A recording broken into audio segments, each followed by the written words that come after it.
Good morning, everybody. David Shapiro here with another video. So I got a comment a few months ago. Someone said, come for the AI, stay for the philosophy. So doubling down on that, today's video is going to be, it's going to be about AI and transhumanism, but it's also going to be about the psychology or philosophy of this, namely how people react to it and some of the unconscious undercurrents of this phenomenon. Before we get into the video, just quick plug for my Patreon. I give all my code and videos away for free, no ads. Everything is open source license. But that means that I am dependent upon a grassroots movement for support. All levels of my Patreon get you access to the private Discord, and then the higher tiers get you one-on-one access to have conversations or consultations with me. So, without further ado, back to the video. First, we have to talk about the human condition, because you can't talk about a technology or a trend or a change in society without first looking at ourselves as the viewer, right? It is through our lens that we look at these changes, these trends, and these possibilities. So there was a meme that came out on Reddit that told me that y'all were ready for this. So if you haven't seen this meme, I had to upscale it for whatever reason because the one posted on Reddit was very low resolution. Anyways, year 2050, Pentagon supercomputer Mother attains sentience. 2051, billions of D1000 Dominator androids are deployed across the world to pacify the human population. 2052, humanity is enslaved by its own creations. Right, and so you see here's a bunch of androids that are all curvy, busty women. And then the final panel of it says, don't worry, baby, you don't need to go to work or leave the house anymore. Just be a good boy and let robot mommy care for your physiological, psychological, and sexual needs while your species slowly goes extinct. So there's a lot to unpack here, but the fact that someone made this and that it made it up to the front page on Reddit tells me that y'all are ready to unpack this. So here we go. Let's unpack what's going here. First, the first thing that you need to know is about archetypes. So in mythology, in Jungian depth psychology, there's what's called archetypes. And these are mental models that exemplify some ideal, some role, or some aspect of reality. Marvel, actually, MCU makes heavy use of mythic archetypes. One of the first films in American history that deliberately made use of mythic archetypes was actually Star Wars. Obi-Wan is very much based on Gandalf. Lord of the Rings is a great source of archetypal research. And there's many kinds of archetypes. Loki is the trickster, for instance. The anima, the animus, the idealized man and woman, the king and queen archetype. But basically, these are idealized versions that are, depending on which theory you engage in, they're deeply embedded in our psyche. Some people think that they're embedded in our biology, that we've actually evolved to have these archetypes. But they do vary from culture to culture, which tells you that at least they are partly learned. That being said, there are a lot of commonalities between those archetypes. So for instance, irrespective of culture, there is going to be a maternal archetype. There is going to be a paternal archetype. So, there might be some nuance, there might be some differences, but there's going to be a lot of overlap as well. And so Aragorn, I picked him because he is the archetypal perfect man. There was a cinema therapy video about Aragorn, I think about 2 years ago. Basically, like Aragorn is healthy masculinity. He can sing. He's got the king energy. He's a good warrior. He's a sharp guy. And then also he gets the elven, pretty elven girl at the end.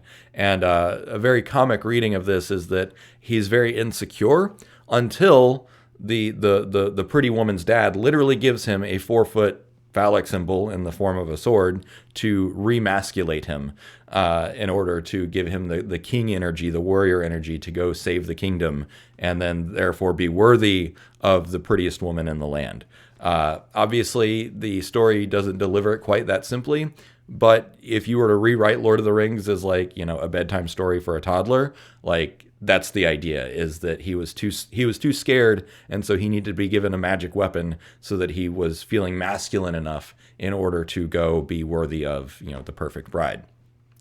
So that is a very short crash course in archetypes. So another archetype, one of the reasons that the MCU is so big, is Tony Stark. Tony Stark represents a sort of Black Mirror version of Aragorn. Primarily because, one, he's rich, he gets all the women, he's a warrior, he's a natural leader, although they often deliberately portray him deferring to Cap for leadership when they're all fighting together. But the four primary archetypes, masculine archetypes, and of course there are many, many, many archetypes, but the four that men are supposed to have that they're supposed to develop according to the Jungian school of thought is the warrior, king, mage, and lover. And so Tony Stark has these in spades.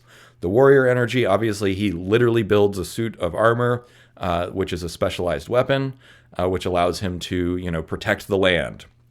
He's got the king energy because he's incredibly confident and provides leadership and safety and control. The mage archetype is basically those who possess secret knowledge, which as a genius, so this is why genius narratives keep popping up in pop culture, is because geniuses represent the mage archetype that we all wish that we want to see. And then, of course, the lover archetype, you need to have someone who has that male libido as part of being a complete man. And so this is a bunch of stuff that just keeps coming up again and again. Tony Stark, Doctor Who, Sherlock Holmes, Gandalf. Basically what this means is that in a time of crisis, you want someone who is smarter. You want the geniuses on your side, not the other side. But these are people that are prepared for cataclysm, and they hold the keys to arcane knowledge that will save us all. And this is a really important part of the human psyche, because this is basically the salvation fantasy of artificial intelligence and transhumanism, which we will get up to. But yeah, so these archetypal role models that are exemplified through stories kind of give us an unconscious model of, okay, what does it mean to be a man or whatever? Now, I just talked about all the masculine archetypes. There is of course, the entire other half of the puzzle is the feminine archetypes. And there's a bunch of different schools of thought here. The mother archetype is one of the most universal archetypes because it is a universal experience.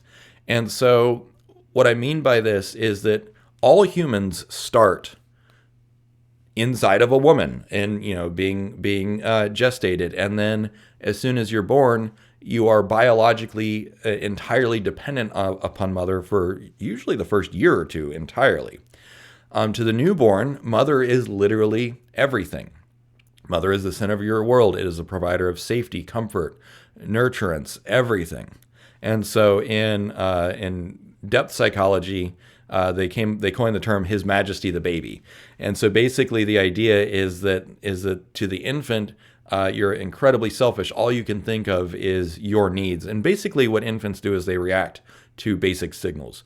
Being too hot, too cold, hungry, in pain, that sort of thing. Being lonely, afraid. It's all about them, right? Which is why you end up with terms like the high chair tyrant. So if a child is not, doesn't grow up, they end up stuck in this idea where it's all about them. Another thing is that Freud said, we all seek to, basically recapture our mother. And it's not literally it's not that you want your mother back, but you want to feel cared for. You want to have a woman that makes you feel good and safe and that sort of thing. And of course, for women in society, 95% of my viewership is men, so I'm mostly talking to men. And so the idea is that for women, they're often kind of forced away from seeking that nurturance. But for men especially, and we'll get into this in the next slide, we're often very deliberately kind of taught to seek out a mother figure in the rest of our life. So the four primary archetypes that Jung identified for women are the priestess witch, the priestess / witch, the muse or hetera. So the hetera were basically the muses in ancient Athens. But basically this is the feminine mystique, the unattainable feminine mystique. The Amazon is the warrior version of the woman, usually more about home defense and fighting for people that they love rather than fighting to change the world. whereas the warrior energy of the man is more about going out into the world. And then, of course, the perfect woman embodies the four primary energies, feminine energies: Queen, Priestess, Muse, and Amazon. Much how Aragorn and Tony Stark embody the perfect man by hitting those four pillars. Now, there is a line in the Netflix adaptation of Cowboy Bebop where Spike says, he just casually says, "Mommy makes everything better." And I laughed out loud because that is such a mythic thing, and it also taps into very deep psychology. So basically, the idea is that because of how important the mother archetype is at the beginning of our lives, we basically have a durable need for mother and also father. And Christianity and many other religions deliberately tap into this paternal archetype. And in Christianity, it literally says God is Father, or God is the All-Father, which comes from Norse mythology, where Odin is literally called the All-Father. So the idea is that we have such a deep psychological need for a mother and father figure that we keep creating them. We used to create them in the form of goddesses. We created them in the form of gods. We create them in the form of presidents and kings and queens, because basically that is saying we want you to be a proxy for our missing father or our missing mother. And Western society, most societies today, are actually deeply out of balance because there is an overabundance of masculine energy, and it's not counterbalanced by the feminine archetypes, by the queen, by the mother. And I suspect that society is going to start tipping back into balance, but we'll see. So anyways, part of growing up, and this is for the men out there, part of growing up means fully separating from the feminine nurturer. So the primary transition from childhood to manhood is about leaving the world of the motherly nurturer and becoming completely self-reliant. Now, obviously, this is a little bit like red pill theory, and it's not entirely true because, as a man who gets married to a woman, a man is supposed to provide like containment, and then the woman can be more nurturing, because even if you're the toughest guy in the world, sometimes you need someone to take care of you. There's a lot of nuance to it. But point is that many men and children, men and women of all types, fail to fully separate from the maternal. Now, one of the reasons for this is that our society does not have, it has a few clear rituals. The biggest one is going to college.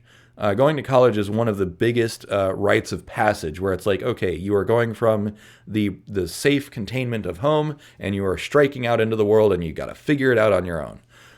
With that said, though, many people had inadequate parents, inadequate mothers and inadequate fathers that did not actually make them feel that particularly safe or loved or cared for or protected or guided at home. And so they were always lost. So they kind of had to prematurely grow up, but there's a durable resentment at the failure of those parents, and then they're constantly trying to reclaim that which they were missing during their childhood. So now we get into science fiction. For those who don't know, the Borg Queen was a character that was invented in Star Trek back in the 90s and then came back for Star Trek Picard. Basically, she's a cybernetic dominatrix. And this is a representation of a lot of things. All right, so let me stop and just pause. If you don't know what the Borg are a race of cybernetically enhanced creatures, humanoids. They force conformity through assimilation, which is basically a form of technological indoctrination. They subjugate individuality with a series of brain implants that basically switch off your sense of individuality. They build a collective consciousness through brain-computer interfaces.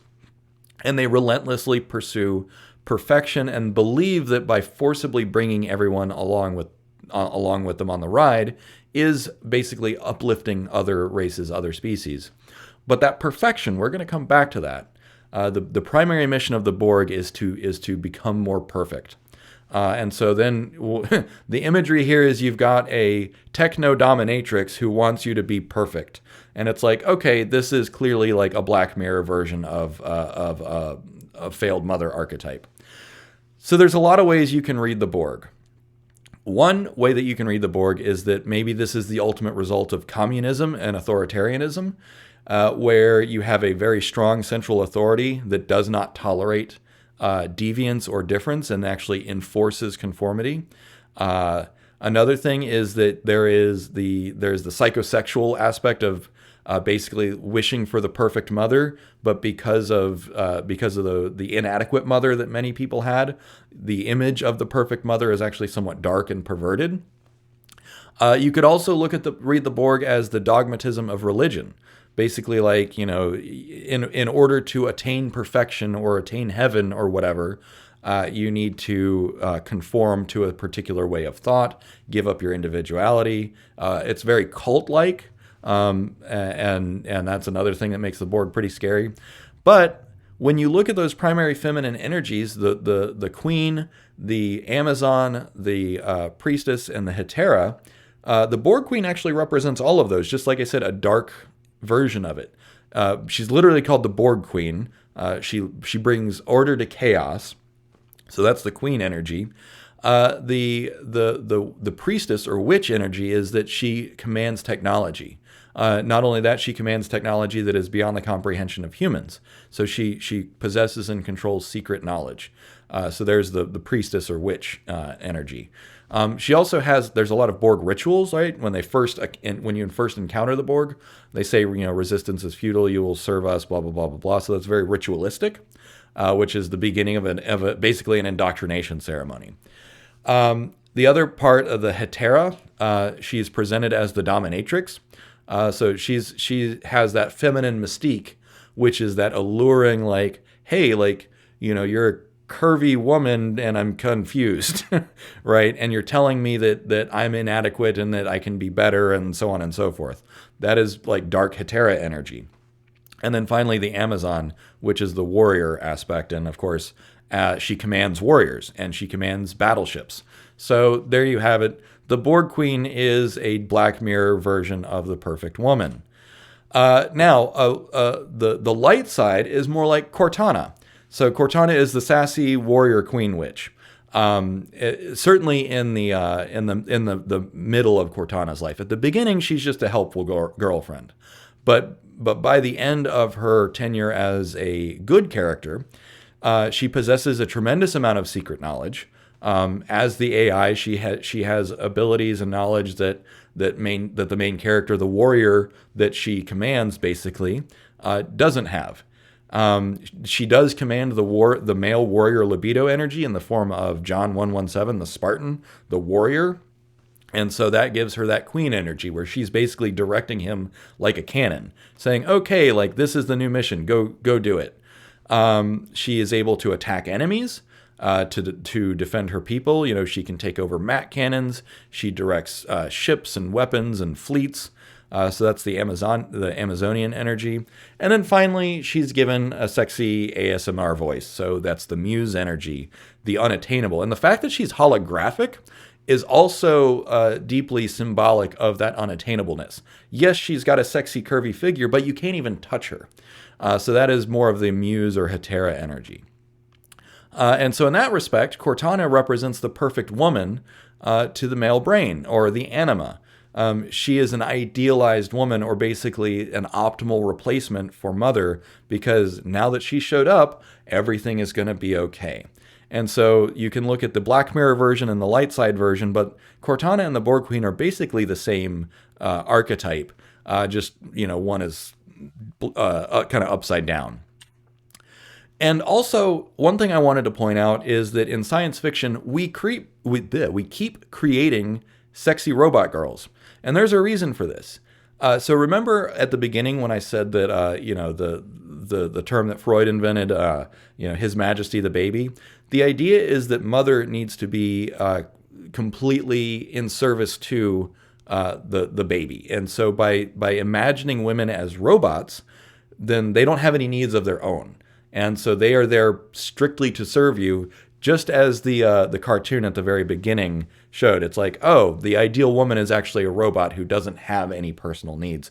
And there's actually lots of videos about this in Trope Talks on OSP. Also, The Take, actually interesting, has a lot of videos about this, like Born Sexy Yesterday and stuff. So they look at it through a more contemporary psychological lens. But I'm not the only one pointing this stuff out. Meanwhile, the perfect father figures are in science fiction are usually deeply flawed, or very human men. And so in this case, like, Picard, everyone's favorite space dad. And then there's Vader, which is like the dark side version, right? He's the failed father. He is so profoundly failed. He was an absentee father, basically just sperm donor and then left. And then had so much of his own anger and trauma that he ended up harming his own children, which again, that's like super, super, super mythic. I mean, just look at like Hansel and Gretel, right? These stories have been told over and over again, and Darth Vader literally means father. So that was an archetype that was very deliberately chosen by George Lucas. And then kind of in the middle is Yondu. So if you remember from Guardians of the Galaxy, when Quill or Yondu was saving Quill, and they were flying up into space, and Yondu was dying, Yondu said, like, I might not have been your father, but I was your daddy, right? And so he was a deeply flawed man, but he still loved Quill like a son. And that is like the idea of that's a redemption fantasy, a salvation fantasy, that even if your dad wasn't perfect, he's going to come back and make amends one day, which that is part of a salvation fantasy, and it rarely happens. So AI overlords and transhumanism, it's all about failed parents. It's all about the inadequacy of parents in terms of fulfilling the mother and father archetypal roles, and as well as the other archetypal roles. So basically, all parents fail in some way or another. This is just human. But about 50% of families fall below the threshold of good enough parenting. So good enough parenting was a term coined in the 50s, I think, which basically showed that a parent needs to be present enough and responsive enough and good enough so that their children basically learn to acclimate to the world, and so on and so forth. But the fact that 50% of families are not good enough means that literally half of the world is dealing with mommy and daddy issues. So, if that's you, congratulations. You are in the same boat as basically half the planet. Most children, or pretty much all children, experience some traumatic events in their lifetime. But whether or not they have good enough parents, that's what determines whether or not they can process that trauma, whether they can heal from that trauma, and they can grow from it. Now, when you have 50% of families that are not good enough, that means that people, instead of being resilient, they accumulate more trauma. And so the idea is that, no real mother will ever measure up to Cortana or Six or the Borg Queen or Edie or whatever. Likewise, no father is ever going to measure up to Aragorn or Tony Stark. And so I alluded to this earlier, but many cultures actually codify the boy's transition to adulthood, basically being transmitted from the care of his mother to the care of his wife. There's a funny story here. There's a young woman I was dating about 10 years ago, and she came from a more traditional family, and she was joking about like how her father didn't even know how to feed himself. Like if the women were gone, then he would just default to eating like really basic foods. And then he was so incompetent at feeding himself, he didn't even know how much food to serve himself.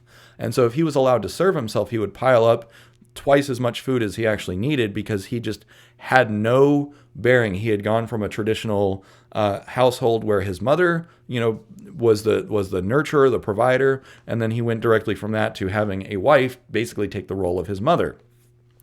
And then this was brought home to me by my high school girlfriend more than 20 years ago, where since my mom died when I was 14, she casually made the joke one day, well, someone has to mother you, which of course that was, the timing could have been better. But like, that was an expression of something that she had been taught, that her role as girlfriend and future wife was to be a replacement mother, which of course this is something that a lot of women are revolting against, because they're like, hey, like, I've got my own issues. I don't want to be your therapist and mother. I need an adult man. But yeah, so this is the human condition that leads us to AI overlords and transhumanism. Oh, sorry, one last slide. Warrior Dad. So the reason that Terminator 2 was so popular is because Arnold here represents the perfect dad. You see the look that John Connor is giving him right here? Like, dad is here, everything's going to be okay. So that warrior energy, that like, you are my primary mission, I will protect you. That is an archetypal representation of what fathers are supposed to be. Now, no dad is perfect. And in fact, some fathers are actually the source of danger. And so in the case where dad is the bad guy, this often results in things like craving safety, protection. It also causes people to be very skeptical of authority, and will result in things like rugged individualism.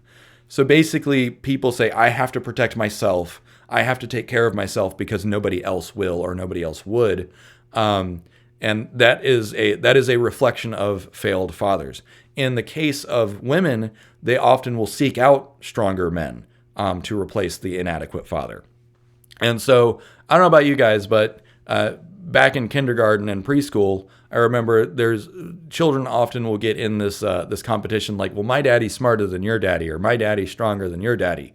This is an expression of that archetypal need for protection and safety and having a strong father. And all fathers fail in some way, right? If you hold Aragorn and Tony Stark up as like, the good side and dark side version of like the perfect father, the warrior king mage lover energy, all fathers fall down in some respect. And because all parents, women and men, mothers and fathers, they all fail to live up to the perfect standard, we are left psychologically and sociologically with an unmet need for that leadership, for that control, for that safety, which again, that's why we keep electing presidents and generals and kings and queens, and why we keep having these archetypal figures show up. And it's because there's a deep unmet need for these roles. Okay, so now that you're caught up to speed on the human condition, let's talk about AI overlords.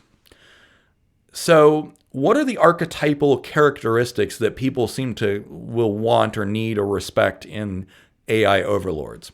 Well, providing safety and nurturance. That's what the mother and father archetype do. We all want to feel cared for and safe at a very deep level.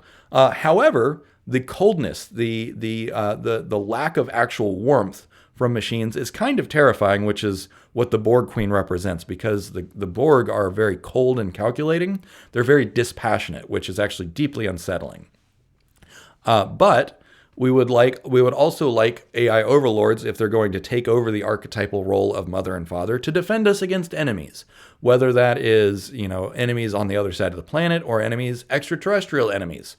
And they should also maintain a stable, harmonious environment, aka the home that parents should provide. And so there was a really great series of videos talking about how domestic patterns. What was it? I think it wasn't Real Life Lore. It was another YouTube channel. Anyways, but basically, home patterns actually are mirrored at the macro scale on national politics.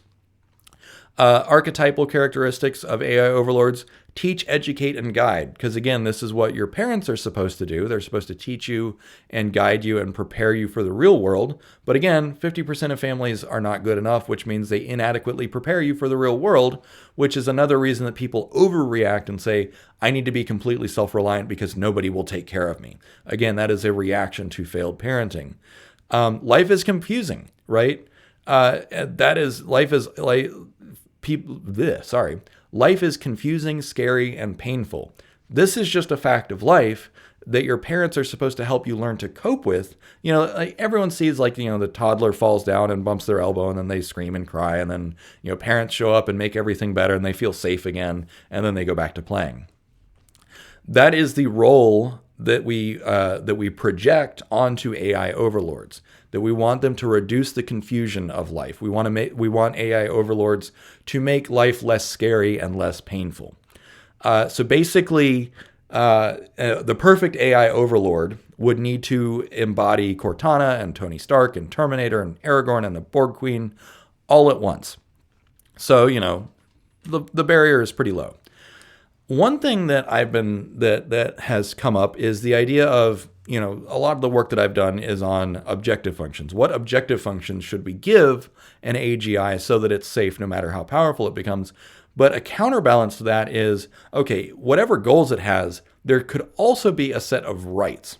Because the idea of rights is that it's not necessarily something that's going to be done to you or for you, but it is something that is protected. And so the right to liberty and autonomy, freedom of speech and thought, hobbies, actions, self-determination, and privacy. This right, if AGI overlords protect this right, that will really provide a lot of trust, because this is actually what parents are supposed to provide as children grow up, is to provide a safe environment in which they can explore, in which children can explore and slowly gain more liberty and more autonomy until they are ready to go out into the world. The right to safety and protection, again, creating that containment, creating that safe environment, but basically a life free of wanton cruelty and unnecessary harm. This is what parents are supposed to provide, but sometimes parents are the source of that cruelty and harm. And then a right to basic needs. Remember, His Majesty the baby, the perfect parents are the ones that meet all of the child's needs until the child is able to meet their own needs, for warmth, for food, water, shelter, that sort of thing. And so if an AI overlord provides these things, then it will take the place of the parental figure. And also remember, many religions very deliberately caricature or present the gods as these providers, right? Where God is, the provider of all justice and metes out punishment or protection or whatever. And so in this respect, the gods very often are archetypal roles that are kind of based on mother, father, and all the other archetypes that are out there. So rather than control us, because this is one thing that some people are afraid of, is that basically AGI is going to become the Borg Queen, where it's going to want to subjugate us and control us. But if AGI ultimately decides to protect rights, then it's not going to be the Borg Queen, the dominatrix version. It's going to be more of the good parent version that creates space for you to be autonomous and explore your own sense of liberty. So that was the view of what AI overlords could be or should be based on the human condition and archetypal needs that humans have. So now let's talk about transhumanism. So one thing that occurred to me is that when you talk about transhumanism, a lot of people make a lot of assumptions about what it means. And so what I realized is that I needed to articulate kind of the levels of transhumanism. So first is health maintenance and restoration. This is stuff like stem cell therapy and rejuvenation and prosthetics to replace, damaged hand. This is not actually something that I consider transhumanism, although some people say, oh, well, you wear glasses and that means you're a transhuman. No, it doesn't. You're still fundamentally human. Just because you correct something that is damaged or defective doesn't mean that you are that you're superhuman and that you're no longer human. The next level above that is enhancement and augmentation. So for instance, glasses just correct. It doesn't actually give you superhuman vision. You don't have binoculars in your eyeballs. Enhancement and augmentation. This is stuff that actually does take you beyond your natural capabilities.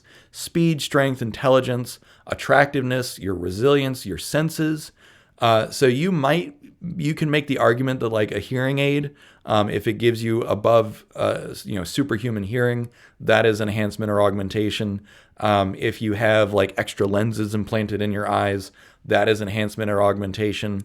But that is like kind of the first level of something that could be possibly called transhumanism.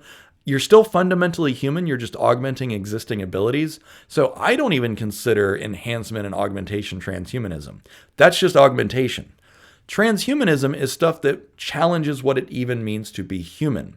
So BCI, brain-computer interfaces, if that fundamentally changes your definition of being a human or the experience of being human, that's when it starts to get into you're changing the fundamental human condition. So cybernetics, genetic manipulation, structural changes, right? Implants that change the way your body works.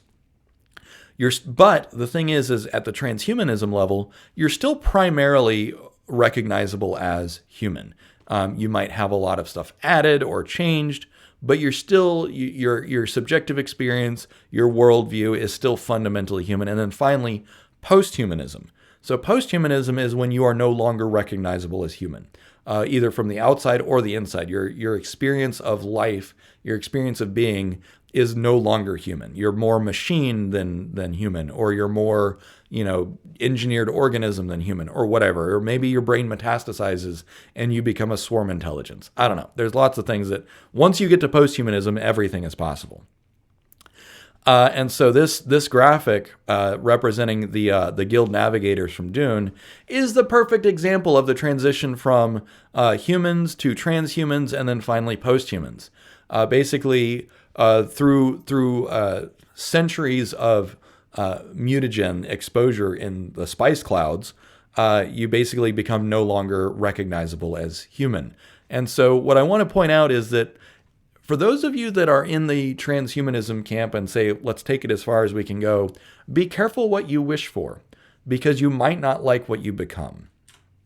Now, the promise of transhumanism is primarily a salvation fantasy. And so what I mean by this is that techno-optimists often see technology as a panacea to solve all human problems. What I will say is that technology, by and large, usually does help, but it can also make things worse if it's not used responsibly. So the promise of transhumanism, why is it that people want transhumanism? To alleviate suffering, to eliminate aging, to avoid death. Terror management theory is the idea that most of what we do in our life is to avoid the terror of death. I don't know that I agree with that, particularly anyone who has had shamanic experiences.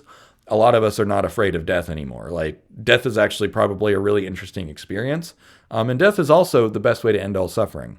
Or basically, like, what I mean by that is that, if someone is dying of cancer and they're in a lot of pain, what happens when they die? The family says they're not suffering anymore. Same reason that we euthanize dogs, right? Your dog is old, it's got arthritis, it's senile, it can't control its bladder. It doesn't have good quality of life. Death is the way that you alleviate that suffering. Anyways, quick tangent. Another promise of transhumanism is to attain perfection, an idealized state. Remember the Borg. The Borg are a transhumanist ideal. But what does perfection mean? What does it mean to have an idealized state or to overcome all of your faults, or limitations or inadequacies or insecurities? The idea is that no matter how much perfection you attain, it will never be enough. But also, salvation fantasies are deeply embedded in Western culture. We all have this idea, whether you're religious or not. You have heard the mission that the message rather, that there will one day be a savior or a messiah that will arrive and make everything better. Everyone's life will be happier and everyone will go to paradise. Transhumanism is a techno version of Jesus. It's that simple. The idea that once transhumanism arrives, all of your problems will go away. But this is what it means to be human, is that no matter how easy or good things get, yes, you can alleviate things like hunger with technology. You can alleviate things like basic human needs, like shelter, energy, water, clothing, all of that. Technology can help provide those things, but you're still going to have to reconcile with being human and being mortal. Another message that is very deeply embedded, and this goes beyond just Western religions. This is all religions, East and West and South. There's different expressions of it, but there is usually some kind of original sin or guilt or deep intrinsic flaws. The world that we live in exists in a state of decay, or that we live in the profane world. And so the part of the promise of AI overlords and transhumanism is that we will transmute our existing broken, flawed dystopia into utopia, into a perfect world, into heaven, into a paradise. So this is another thing to be cognizant of, and some people have helpfully pointed this out in my videos. When I use the word utopia, that is basically saying we will achieve paradise, we will achieve heaven, and then all of our problems will go away. That's why it seems very loaded to some people. But I define utopia very simply as high standard of living, high individual liberty, and high social mobility.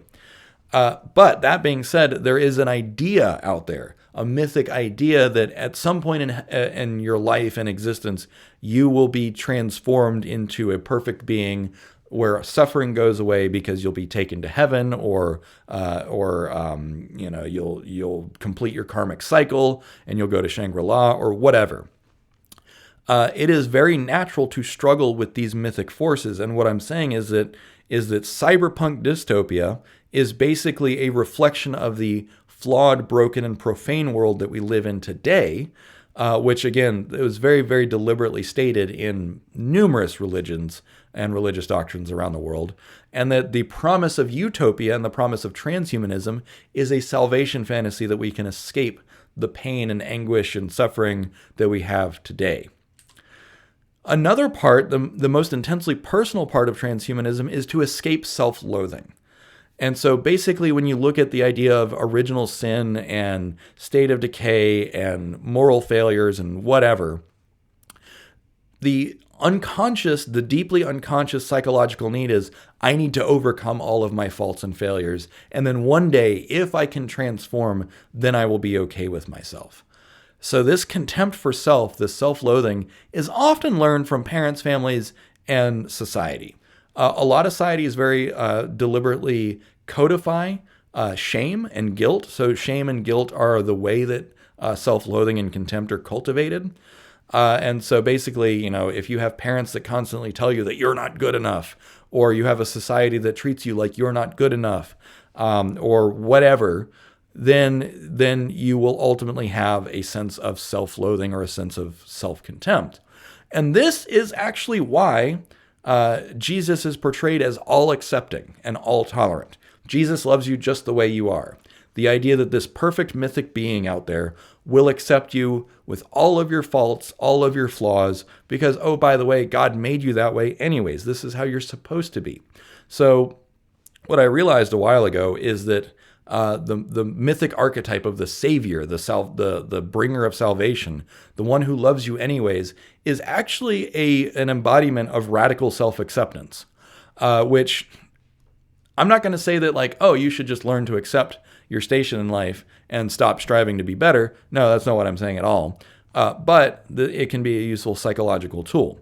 But what I will say is that unless you do that inner work, unless you do that work of radical self-acceptance, of confronting and becoming okay with your flaws, of overcoming your self-loathing and your contempt for self, no matter how much perfection you attain through technology, it will never be enough.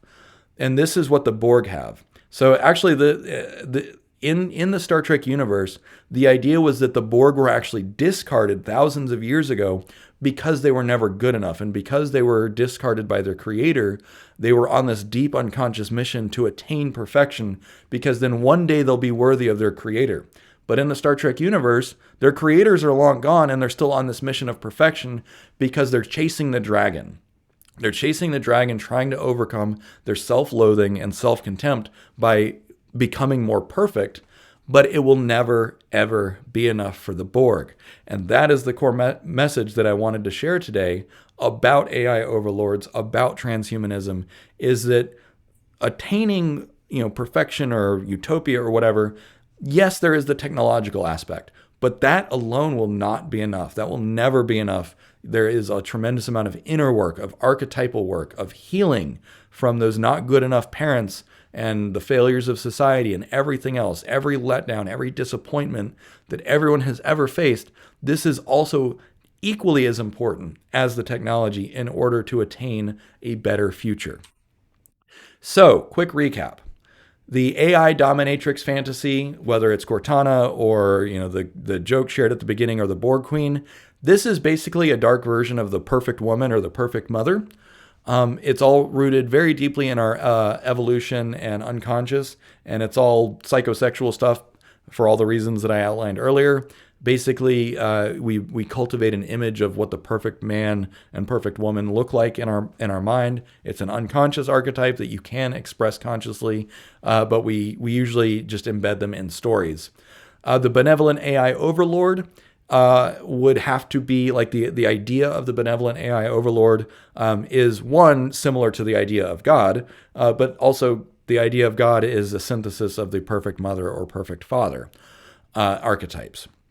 And then finally, transhumanism and posthumanism is rooted in the need for a salvation fantasy, the idea that some external force is going to come along and make everything better one day, and or rooted in self-loathing, the idea that you have internalized some contempt for yourself, and that you believe that you need to transform yourself in order to be accepted, which is the opposite of the truth, is that radical self-acceptance is actually the way that you achieve that. Now, that being said, what I do want to do is say that I am all for doing experiments and directing human evolution.